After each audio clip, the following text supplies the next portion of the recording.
আসসালামু আলাইকুম, good morning. রুমের ভিতরে লো লাইট আছে এই মুহূর্তে, সো একটু ডার্ক দেখা যাচ্ছে। আমি সকালে ঘুম থেকে উঠে নিছি, নিয়ে গরম পানি দিয়ে গোসল টোসল করে তারপর ফ্রেশ হয়ে রেডি হয়ে নিলাম। আর আমি আপনাদের জাস্ট রুমটা দেখাচ্ছি। এখানে কিন্তু কম্বল গরম করার সিস্টেম আছে, সো ঘুম ভালো হয়েছে খারাপ না।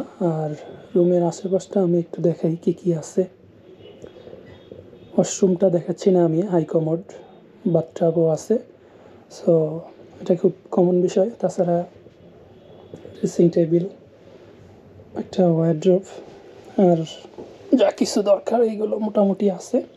আমি এখন বাইরের অবস্থাটা দেখাই।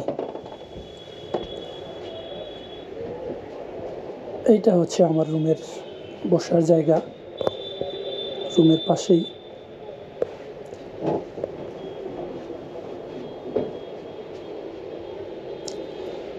আর সকাল হয়ে গেছে, এখানকার মানুষ খুব সকালে ওঠে। দেখেন সূর্য চারদিকে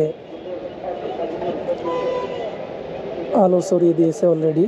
আর এই যে এখানকার স্থানীয় লোক যারা, তারা এই যে শিকারা দিয়ে ওনাদের যে দৈনন্দিন যে জিনিসপত্র দরকার এইগুলো পৌঁছে দিচ্ছে। টুরিস্ট যারা আছে তাদের কাছে বিক্রি করতেছে বিভিন্ন হাউস বোট এবং লেকের পাড়ে যে হোটেল আছে। আর এইখানে বেশিরভাগ নৌকাতে, মানে এই শিকারাতে যারা বেচা কেনা করে, এরা হচ্ছে স্টুডেন্ট।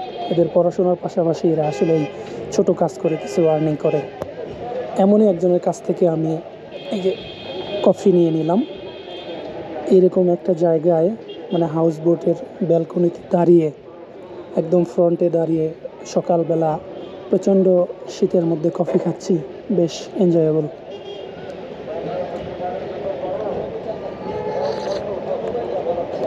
সকালে যখন আমি ঠান্ডা পানি দিয়ে হাত ধুইতেছিলাম, মনে হচ্ছিল যে আমার হাত পড়ে যাচ্ছে আর কি, খণ্ড হয়ে পড়ে যাচ্ছে, এরকম একটা অবস্থা ছিল।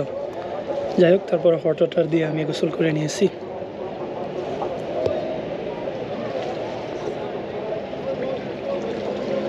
এটা হচ্ছে ডাল লেকের সকালের দৃশ্য।